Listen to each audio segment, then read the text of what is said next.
بسم اللہ الرحمن الرحیم۔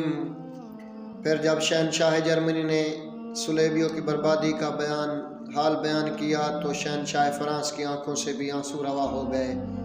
پھر دونوں حکمراں گلے مل کر بہت دیر تک روتے رہے۔ جب دلوں کا غبار دھل گیا تو شاہ فرانس لوئس ہفتم نے انتہائی غضبناک لہجے میں کہا، خداوند خدا کی قسم، پہلے میرے انتقام کا نشانہ شام اور موصل کے حکمراں تھے، مگر اب سلجوقی مسلمان بھی میرا ہدف ہیں۔ میں سلطان مسعود سے اپنی محترم بھائی شہنشاہ کارناٹ کی شکست و عظمیت کا بدلہ ضرور لوں گا۔ یہ کہہ کر شاہ فرانس نے نئے عہد و پیما کیے۔ شاہ جرمنی کی طرف اپنا ہاتھ بڑھایا۔ دونوں طرف کے سپاہیوں کا خیال تھا کہ مذہبی غیرت سے سرشار ہو کر شہنشاہ کارناٹ مقدس جنگ میں شریک ہونے کے لیے نیا حلف اٹھائے گا، مگر اس وقت وہاں موجود سپاہیوں کی حیرت کی کوئی انتہا نہیں رہی جب شاہ جرمنی کسی پتھر کے ستون کی طرح اپنی جگہ ساکت کھڑا رہا۔ اس کے چہرے پر گہری اداسی چھائی ہوئی تھی۔ آخر شاہ فرانس لوئس ہفتم نے اپنا بڑھایا ہوا ہاتھ کھینچ لیا اور ہمدردانہ لہجے میں پوچھا، کیا تمہارے ذہن میں کوئی اور منصوبہ ہے؟ میری آنکھوں میں جرمن سپاہیوں کی لاشیں ہیں اور ذہن میں جلتا ہوا غبار بھرا ہے، اس کے سوا کچھ نہیں۔ شاہ جرمنی کا لہجہ بہت غمزدہ تھا۔ پہلے میں المناک واقعہ کو بھول جاؤں، بعد میں سوچوں گا کہ مجھے کیا کرنا ہے۔ شعبدہ باز سینٹ برنارڈ نے آسمانی مدد کا حوالہ دے کر شہنشاہ جرمنی کو مقدس جنگ میں شرکت پر آمادہ کرنا چاہا، مگر شہنشاہ کارناٹ اس قدر دل شکستہ تھا کہ اس نے اپنے مذہبی پیشوا کو بھی جھڑک دیا اور پھر کچھ دن بعد ہی موسم سرما گزارنے کے بہانے قسطنطنیہ چلا گیا۔ سینٹ برنارڈ کا منصوبہ بظاہر ناکام ہو چکا تھا، لیکن پھر بھی اس نے ہمت نہیں ہاری۔ ایک دن وہ شہنشاہ لوئس سے تنہائی میں اس طرح ملا کہ اس کی آنکھوں میں آنسو بہہ رہے تھے۔ شاہ فرانس اپنی مذہبی پیشوا کی یہ حالت دیکھ کر پریشان سا ہو گیا اور سینٹ برنارڈ سے اس کے رونے کا سبب پوچھنے لگا۔ قسمت نے اس ریاکار منافق پادری کو ایک اور موقع فراہم کر دیا۔ شہنشاہ فرانس کے پوچھنے پر سینٹ برنارڈ کچھ دیر تک ہچکیوں سے روتا رہا، پھر اس نے انتہائی رقت آمیز لہجے میں لوئس ہفتم کو مخاطب کرتے ہوئے کہا، شہنشاہ جرمنی کے اس بزدلانہ فیصلے سے عیسائیت کے وقار اور جلال کو شدید نقصان پہنچایا ہے۔ مقدس پیشوا اپنے اس بیان کی وضاحت فرمائے۔ شہنشاہ فرانس نے کس قدر حیرت کے ساتھ پوچھا۔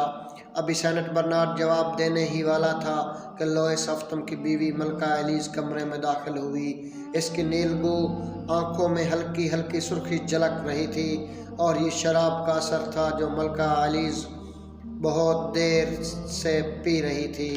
وہ شاہی خاندان میں ایک بلا نوش عورت تھی۔ اس کی بدکاریوں کے افسانے فرانسیسی محل کی چار دیواریوں سے نکل کر عمرہ اور فوجی سالاروں تک پہنچ گئے تھے۔ شہنشاہ فرانس اپنی بیوی کی سیاہکاریوں سے باخبر تھا، لیکن اس میں اتنی ہمت نہیں تھی کہ وہ ملکہ ایلیز کو ٹوک سکے۔ لوئس ہفتم چاہتا تھا، اس لیے خاموش رہا۔ ملکہ ایلیز کو دیکھتے ہی سینٹ برنارڈ احتراماً کھڑا ہو گیا۔ اگرچہ ملکہ ایلیز کو اپنے مذہبی پیشوا کی عزت کرنی چاہیے تھی، لیکن وہ شہنشاہیت کے غرور میں ہر شخص کو اپنے سامنے خم دیکھنا چاہتی تھی۔ ملکہ ایلیز نے مخمور آنکھوں سے سینٹ برنارڈ کی طرف دیکھا اور مسکراتے ہوئے بولی، بیٹھ جاؤ مقدس پیشوا، بیٹھ جاؤ۔ ملکہ ایلیز کی آواز شراب کے اثر سے لڑکھڑا رہی تھی۔ شاہ فرانس نے بڑی مشکل سے اپنے غصے کو ضبط کیا اور دوبارہ سینٹ برنارڈ سے مخاطب ہوا، مقدس پیشوا، آخر آپ کیا اور کہنا چاہتے ہیں؟ سینٹ برنارڈ نے بیٹھتے ہوئے کہا، شہنشاہ جرمنی کی ناکام واپسی کے بڑے خوفناک نفسیاتی نتائج برآمد ہوں گے۔ فلسطین اور یروشلم کے عیسائیوں کے حوصلے پست ہو جائیں گے اور دوسری طرف مسلمانوں میں نیا جوش اور ولولہ پیدا ہو جائے گا۔ شہنشاہ جرمنی کے فرار ہونے سے کیا ہوتا ہے؟ شاہ فرانس لوئس ہفتم نے نہایت متکبرانہ لہجے میں کہا، میں اکیلا مسلمانوں کے لیے کافی ہوں۔ ہماری جنگی مہم ہر حال میں جاری رہے گی۔ سینٹ برنارڈ کے چہرے پر خوشی کی تیز لہر دوڑ گئی۔ اس نے نہایت عیارانہ لہجے میں شہنشاہ فرانس کی تعریف کرتے ہوئے کہا، میں نے تو پہلے ہی عرض کیا تھا کہ جب تک آپ زندہ و سلامت ہیں عیسائیت کا پرچم بھی بلند ہے۔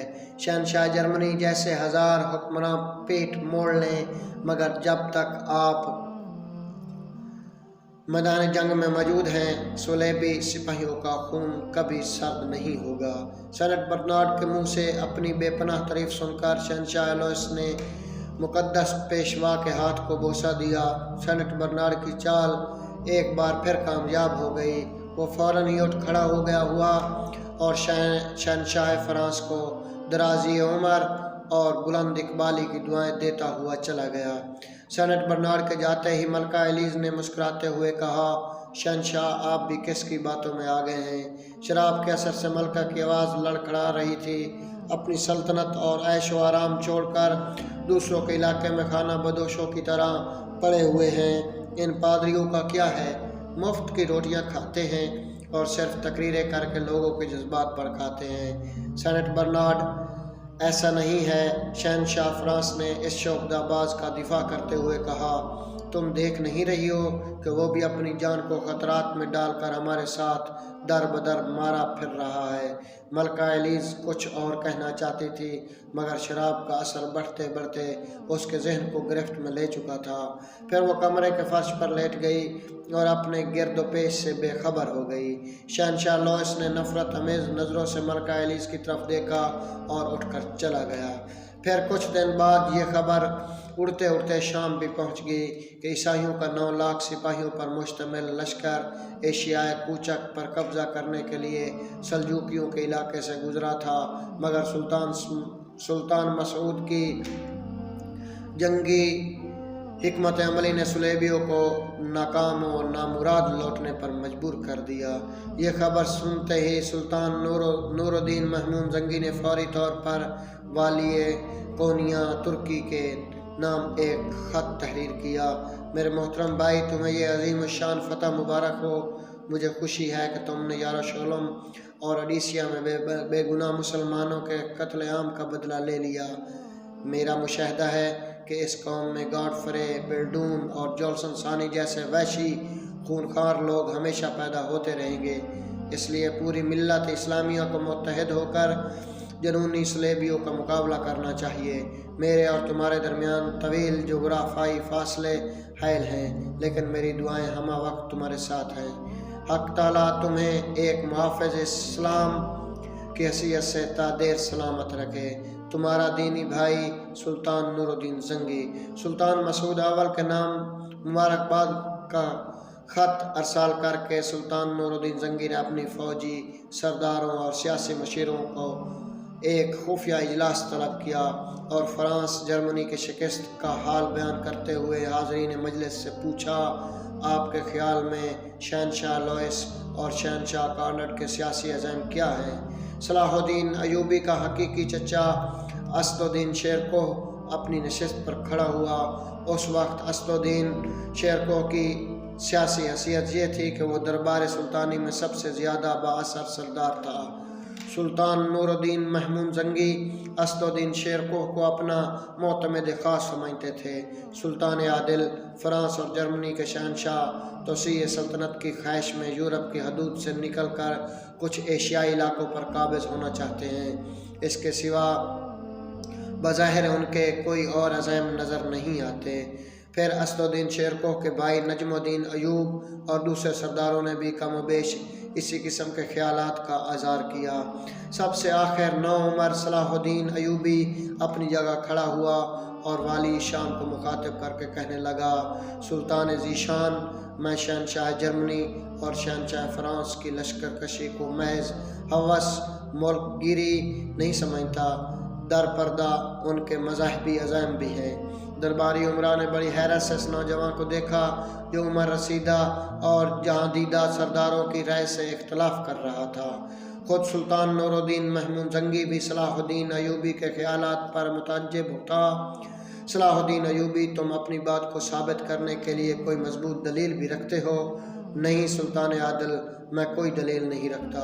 صلاح الدین نے نہایت سادگی سے جواب دیتے ہوئے کہا، مگر پھر بھی میں ایک واقعہ آپ کے گوش گزار کرنا چاہتا ہوں۔ سلطان نور الدین محمود زنگی کے ساتھ دوسرے سردار بھی اس نوجوان کی بات سننے کے لیے ہمتن گوش ہو گئے۔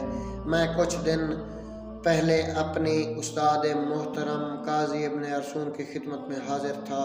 صلاح الدین نے باوقار لہجے میں کہا، میں نے استاد گرامی سے عرض کیا، ہماری طرح یہود بھی اہل کتاب ہیں اور نصارہ یعنی عیسائی بھی۔ ہم ان کے رسولوں پر صدق دل سے گواہی دیتے ہیں اور اس شہادت کو اپنے ایمان کا حصہ سمجھتے ہیں، مگر یہودی اور عیسائی ہمارے رسول سرور کونین صلی اللہ علیہ وآلہ وسلم کا اقرار کیوں نہیں کرتے؟ یہ کہہ کر صلاح الدین چند لمحوں کے لیے خاموش ہو گیا۔ فوجی مجلس پر گہرا سکوت طاری تھا۔ میرے سوال کے جواب میں استاد محترم نے فرمایا۔ صلاح الدین نے سلسلہ کلام جاری رکھتے ہوئے کہا، حق تعالیٰ نے قرآن حکیم میں یہودیوں کی فطرت کو اس طرح بیان فرمایا ہے کہ تم تو ہمیشہ کے عہد کر کے توڑ دینے والے ہو۔ پھر اے مقام پر دونوں قوموں کی خصلت کو بیان کرتے ہوئے فرمایا کہ یہود و نصارہ تمہارے دوست ہو ہی نہیں سکتے، اور جو تم میں سے ان کا دوست ہے وہ اہل ایمان میں سے نہیں۔ یہ کہہ کر صلاح الدین ایوبی نے دوبارہ سلطان نور الدین محمود زنگی کو مخاطب کیا، سلطان عادل، میں اسی بنیاد پر کہتا ہوں کہ شہنشاہ فرانس اور شہنشاہ جرمنی ہوس ملک گیری کے علاوہ کچھ اور بھی عزائم رکھتے ہیں۔ ان کی زندگی کا پہلا اور آخری مقصد مسلمانوں کو صفحہ ہستی سے مٹا دینا ہے۔ اللہ تعالیٰ سلطان مسعود کے درجات بلند کرے کہ اس نے صلیبیوں کے اس طوفان کا رخ دوسری طرف موڑ دیا، مگر آیات الہی کی روشنی میں میرا اندازہ ہے کہ یہ طوفان پھر اٹھے گا۔ قاضی ابن ارسون کا شاگرد ہونے کے سبب صلاح الدین ایوبی نے بڑی پر اثر تقریر کی تھی۔ سلطان نور الدین محمود زنگی نے یوسف یعنی صلاح الدین ایوبی کے دانشمندانہ خیالات کی بہت تعریف کی اور اپنے جاسوسوں کو حکم دیا کہ وہ صورتحال پر گہری نظر رکھے۔ پھر وہی ہوا جس کا خدشہ صلاح الدین ایوبی نے سلطان نور الدین محمود زنگی کے دربار میں ظاہر کیا تھا۔ شعبدہ باز سینٹ برنارڈ نے شاہ فرانس لوئس ہفتم کے مذہبی جذبات کو اس قدر بھڑکایا کہ وہ مسلمانوں سے اڈیشیا کی شکست کا انتقام لینے نیکیا سے نکل کر بڑی احتیاط کے ساتھ لاؤڈیسیا کی طرف بڑھا۔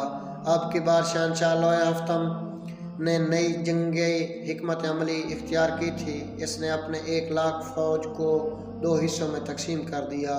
یہ دونوں فوجیں بادشاہ کی ہدایت کے مطابق 2 سالاروں کی نگرانی میں سفر کرتی تھیں۔ دوسرے دن سالار تبدیل کر دیے جاتے تھے اور ان کی جگہ نئے سردار لے لیا کرتے تھے۔ شہنشاہ لوئس ہفتم کی فوج کا اگلا حصہ سالار جیفری کی قیادت میں آگے بڑھ رہا تھا۔ اسی فوج میں ملکہ ایلیز بھی شامل تھی۔ لاؤڈیسیا سے روانگی کے وقت شہنشاہ لوئس نے سالار جیفری کو حکم دیا تھا کہ تم سامنے کے بلند پہاڑ کوہ بابا داغ کی چوٹی پر پہنچ کر اس وقت تک ٹھہرے رہو جب تک میرا لشکر تم سے نہ ملے۔ سالار جیفری نے اپنے بادشاہ کے حکم کے مطابق تیز رفتاری کے ساتھ سفر کیا اور کوہ بابا داغ کی چوٹی پر جا کر ٹھہر گیا۔ ملکہ ایلیز نے چاروں طرف نظر دوڑائی۔ پہاڑ کی نشیب میں اسے انتہائی سرسبز و شاداب وادیاں نظر آ رہی تھی۔ ہمیں اس وادی میں خیمہ زن ہونا چاہیے، جو میرے اندازے کے مطابق ایک محفوظ ترین مقام ہے۔ ملکہ ایلیز نے اپنے فوجی سالار جیفری ڈی رینکنگ کو مخاطب کرتے ہوئے کہا، میرے بادشاہ کا حکم ہے کہ بابا داغ کی چوٹی کو نہ چھوڑا جائے۔ سالار جیفری نے سپاہانہ لہجے میں جواب دیا، میں بھی ملکہ فرانس ہوں۔ ایلیز بری طرح مشتعل ہو گئی اور اپنے فوجی سالار پر برس پڑی، میں فرانس یا جرمنی کی کوئی کنیز یا لونڈی نہیں ہوں۔ تم نے سنا؟ سالار جیفری ڈی رینکنگ ملکہ فرانس کے اس آمرانہ حکم پر مجبور ہو گیا اور اپنی فوج لے کر کوہ بابا داغ کی نشیبی علاقے میں اتر گیا۔ سلجوقی سپاہی گھات لگائے بیٹھے تھے۔ جیسے ہی صلیبی فوج وادی میں اتری۔ سلطان مسعود کے سپاہیوں کو بابا داغ کی چوٹی پر قابض ہو گئے۔ صلیبی فوج کے پچھلے حصے کی قیادت خود شہنشاہ لوئس ہفتم کر رہا تھا۔ اس واقعے کی متعلق خبر نہ ہوئی اور وہ نہایت اطمینان سے پیش قدمی کرتا رہا۔ پھر جیسے ہی فرانسیسی فوج سلجوقی سپاہیوں کی زد میں آئی، وہ نعرہ تکبیر بلند کرتے ہوئے صلیبیوں پر ٹوٹ پڑی۔ اگرچہ عیسائی لشکر اپنی تعداد میں سلجوقی فوج سے 10 گنا زیادہ تھا، لیکن شہنشاہ فرانس اس آفت ناگہانی کے لیے تیار نہیں تھے۔ نتیجتاً صلیبی لشکر میں ابتری اور بدحواسی پھیل لی گئی۔ سلجوقیوں نے آن کی آن میں 20,000 عیسائی سپاہی تہہ تیگ کر دیے۔ فرانس کے 30 نامور امراء جو شہنشاہ لوئس کے حفاظتی دستے میں شامل تھے، دیکھتے ہی دیکھتے موت کی خوراک بن گئے۔ شہنشاہ لوئس بڑی مشکل سے اپنی جان بچا کر بھاگا اور فرانسیسی فوج کے اگلے حصے میں پہنچ گیا۔ اب شہنشاہ لوئس کے 80,000 سپاہی موجود تھے اور صلیب کے تقدس پر کٹ مرنے کے لیے تیار تھے، لیکن شاہ فرانس پر سلجوقیوں کی ایسی ہیبت طاری تھی کہ وہ جنگ مقدس کو بھول کر اپنی جان بچانے کی فکر میں تھا۔ بالآخر تنگ پہاڑی راستوں سے گزرتا ہوا اطالیہ یعنی اٹلی کی بندرگاہ تک پہنچنے میں کامیاب ہو گیا۔ صلیبیوں کی اس شکست پر سینٹ برنارڈ سب سے زیادہ غمزدہ تھا، اور یہ غم اس لیے نہیں تھا کہ اس ناکام فوجی مہم میں جرمنی اور فرانس کے لاکھوں سپاہی مارے گئے تھے، بلکہ اسے اپنے خواب کے ٹوٹنے کا قلق تھا۔ وہ دنیا پرست راہب شہرت و اقتدار کا بھوکا تھا۔ اس نے شہنشاہ فرانس اور شاہ جرمنی کو مقدس جنگ پر اس لیے آمادہ کیا تھا کہ کلیسیا کی شکست کا انتقام لے کر عیسائی دنیا پر ثابت کر دے کہ یہ فتح اس کی روحانیت کا نتیجہ ہے۔ اس طرح وہ تمام عیسائیوں کا متفقہ روحانی پیشوا بن جاتا۔ پھر کچھ دن بعد لوئس نے اطالیہ کی بندرگاہ سے سمندر کا سفر اختیار کیا اور 11 مارچ 1148 کو اطالیہ کے انطاکیہ پہنچا۔ اس وقت انطاکیہ پر ریمنڈ کی حکمرانی تھی، جو رشتے میں ملکہ ایلیز کا چچا تھا۔ ریمنڈ نے شہنشاہ لوئس کا شاندار استقبال کیا۔ پھر دوسرے دن ایک خصوصی دربار آراستہ ہوا۔ ایک عیسائی شہر نے صلیبیوں کی شکست پر بربادی پر انتہائی دردناک مرثیہ پڑھا۔ افسوس، 100,000 افسوس! صلیبیوں کے لیے یہ ایک مہلک صدمہ ہے۔ فرانس کا پھول دمشق میں پہنچ کر اپنی خوشبو بکھیرنے سے پہلے ہی مرجھا گیا۔ مرثیہ سن کر لوئس کی آنکھوں میں آنسو آ گئے اور شعبدہ باز سینٹ برنارڈ سارے دربار داڑے مار کر رونے لگا۔ یہ سنگین اور اذیت ناک فضا دیکھ کر انطاکیہ کا حکمراں کھڑا ہوا اور اس نے شکست خوردہ فرانسیسی شہنشاہ کی دلجوئی کے لیے بڑی جذباتی تقریر کی۔ ہمارے معزز شہنشاہ کو اس شکست سے دل برآشفتہ نہیں ہونا چاہیے۔ یہ شکست نہیں، ایک ناگہانی حادثہ تھا، اور انسانی زندگی میں حادثے ہوتے ہی رہتے ہیں۔ ہم بہت جلد تازہ دم ہوں گے اور پھر سلجوقیوں کے ساتھ دوسرے مسلم حکمرانوں کو بھی عبرتناک سزا دیں گے۔ تو ناظرین، یہ آج صلاح الدین ایوبی کی داستان کی 9ویں قسط تھی۔ ہم امید رکھتے ہیں کہ آپ کو یہ ویڈیو پسند آئے گی۔ اگر پسند آئے تو کمنٹ سیکشن میں ضرور بتانا اور ہماری حوصلہ افزائی کرنا۔ اگلی ویڈیو تک اجازت دیں۔ اللہ حافظ۔